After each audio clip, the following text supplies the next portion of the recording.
It was June 22nd, 1982. And at that time I had been using drugs, and I was actually dealing drugs for about 10 years at that time. I started getting high, it was fun, it was, hey, let's party.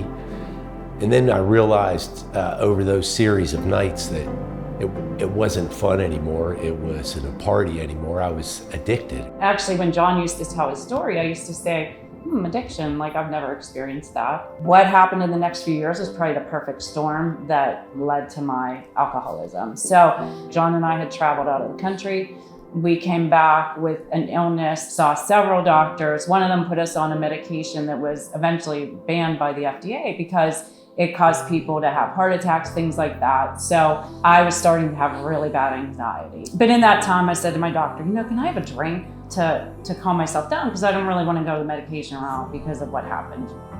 He's like, yeah, you can have a drink, do something low sugar like vodka or something. I'm like, okay. Then in the midst of that, my mother, who was my best friend, got diagnosed with bone cancer. When she passed away, that's probably the turning point for me, where I would say that I started to self-medicate secretly. I grew up in Homestead. We grew up in the church, so Bible school from zero. We knew Jesus.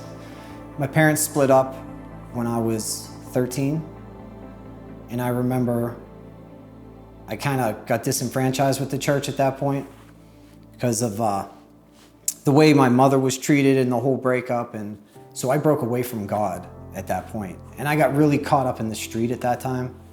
I started selling drugs when I was 14. I was selling weed and cocaine and pills. And I spent all my time at a park down the street in my neighborhood, and we sold drugs, we played sports all day, and stayed out all night drinking. So I started using alcohol and marijuana when I was about 13 years old.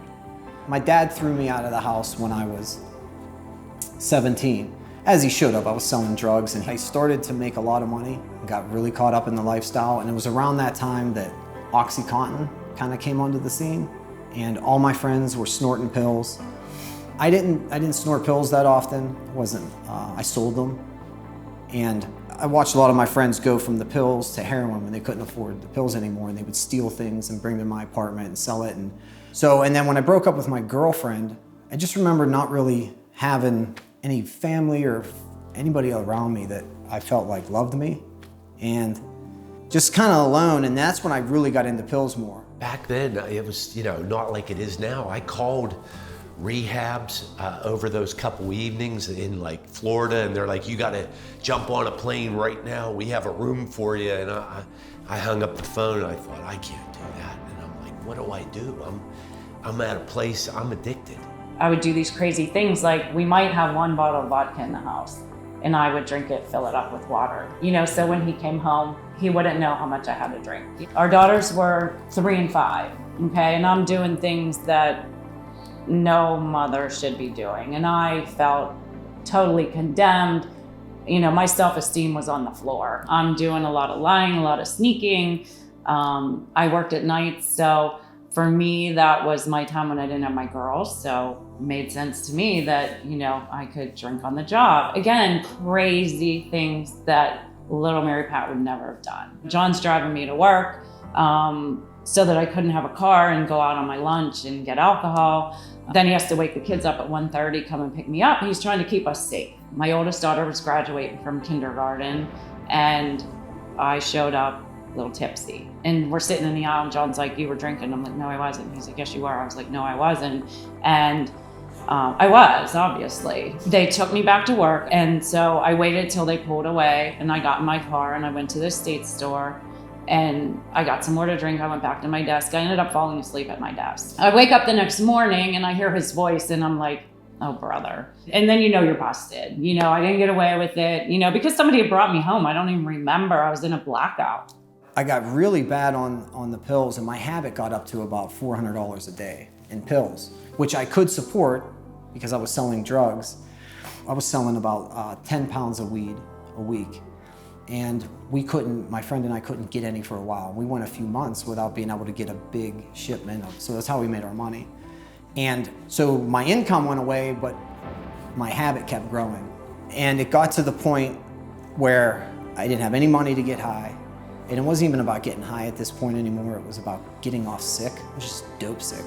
You know, it's a very desperate, awful feeling where you'll do things that you normally wouldn't do, steal, just to get well. And then I always had this mentality that if I get well today, then I'm gonna get it together tomorrow. But like tomorrow never came.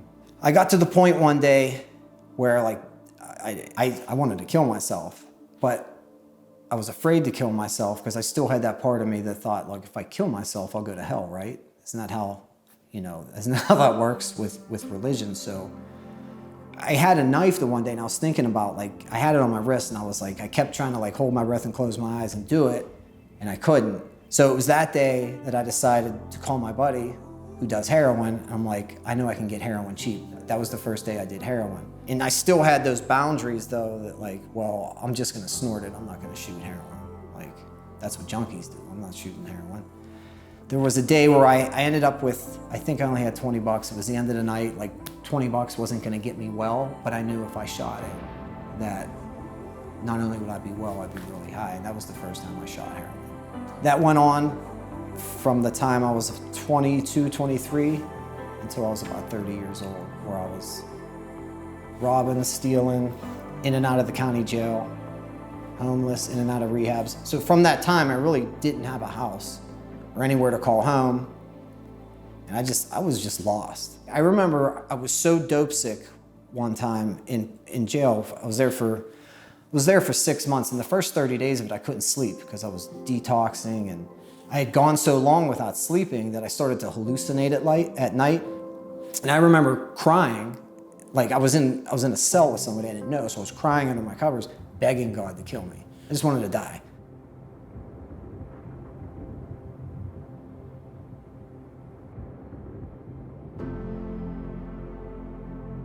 June 22nd, 1982, I was watching a program, and the guy was genuinely happy and joyful. And I thought, I have the trappings of the world, the things a young person, should be having fun, and I wasn't happy. And so I got on my knees and I prayed, and I asked Christ into my heart.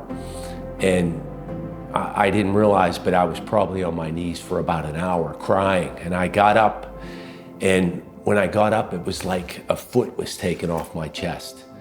And I let out a sigh, and I went to sleep peacefully, and I woke up the next day, and I had never used drugs again. I was completely delivered. Like John said, we were Christians at this point for a long time. I didn't want to go to the worldly answer. I think that's what I felt at the time. I was waiting for God to just boom, deliver me, and it wasn't happening. So I did outpatient rehab during the day.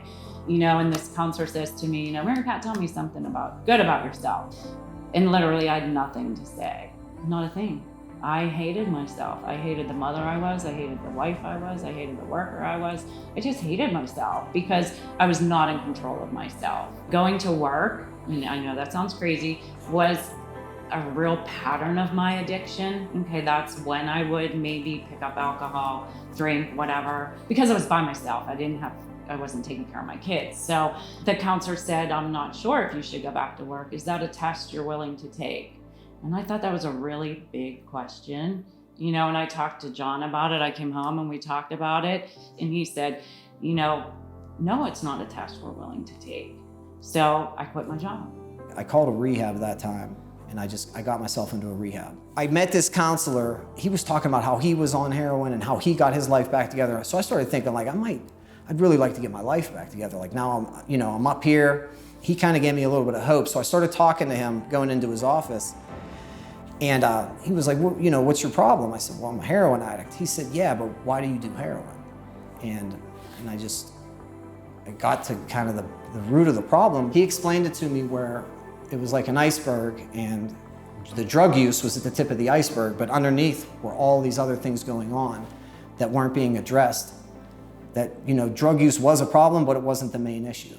It was everything going on with me and my self-loathing and my insecurities and me not being comfortable with myself and just trying to escape with drug use.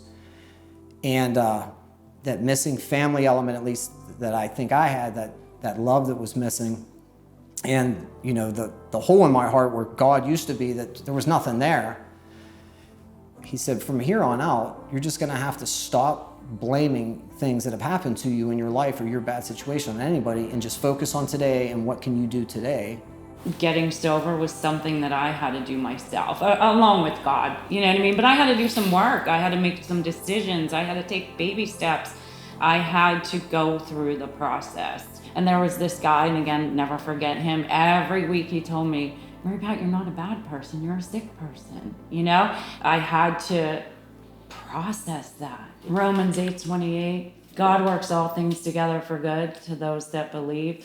Although I feel like I went through hell, he renewed me to a human being that I would never have been had I not gone through that. And now, you know, I can tell you today, I'm happy with the mother I am. I'm happy with the wife I am. I'm happy with the worker I am. Like redemption, I don't know that I can think of a big enough word that takes me from where I was in my addiction to now. It was hell, but it's beautiful now. The only job I could get, my buddy was running a gym and they were training kids, and I was boxing at the time and I liked helping out with the kids. So I said, can you get me a job at this gym? So he got me an interview, I got the job, and I started working there for a while. I'm running a boxing program out there. I meet this kid, he's this young kid, he wants to box competitively. One time he asked me to run this mud race, and he had a group of girls that were in his boxing class, and he's like, I'm bringing them, will you come? So I said, yeah, I'll go. And he has this girl, these 3 girls from his boxing class, one of which he's trying to date, and she's this attorney named Kristen. And so everywhere I turned, I kept kind of running into her at these events with him, and by the 3rd one, we decided, let's go out and hang out. And my relationship with God started back that way. And when I met Kristen, I knew God was telling me, like, you should take this girl seriously. Later that night, Kristen comes in with my, at the time, 7 or 8-year-old son, says hi, gives me a kiss, and goes and works out. And that man, Pat, comes over to me. We don't know each other at all yet, other than saying hello to each other once. He said, who's that? I said, that's my girlfriend. That's your girlfriend? He said, that's your son. I said, yeah. He said, you guys have a kid together, but you're not married. I said, no, that's not her kid. You know, that's my son to another girl. And he just kind of got right in my face about it. He's like, you live with her? I said, yeah. He said, how dare you live with her, play house, and you're not married to her? And I don't know him, right? And at the time, he was married for 35 or 36 years, which impressed me. And then it just kind of became obvious to me that I was talking to a Christian, and a strong one. But I was still in this place where I thought, like, is God real the way I think it is? Is he a Jewish guy that was born 2,000 years ago? Like, is that story real? And so I was having this conversation with myself, and I told Pat about it. And he said, well, why don't you ask God? And I was on my way home from work on a Saturday. I remember it like it was yesterday. It just so happened I was listening to Ravi Zacharias, who was real smart about explaining those things that way. And he was explaining how God created the earth, and if it didn't rotate the way it did, at the speed it did, if we're an inch closer to the sun, all of these scientific factors, if they weren't so, if he wouldn't have designed it just so, like, life would cease to exist. And God wanted me to hear that at that moment. I know, because I pulled into my driveway, and, you know, where me and Kristen were living, and I just felt this weight come off my shoulders. I just kind of started crying real lightly. Just had tears, and I just got real happy that, like, I knew.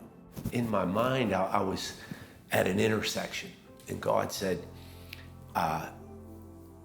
you're either going to lose your physical health, your mental health, your financial well-being, your freedom, or all of these things. And I, you know, in my mind, I'm praying. I said, well, God, what do I do? He says, you have to turn around and come back.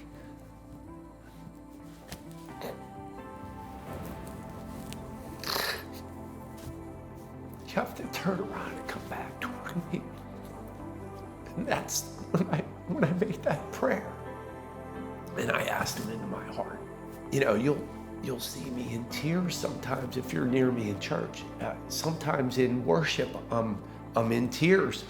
And it's because I remember where I was.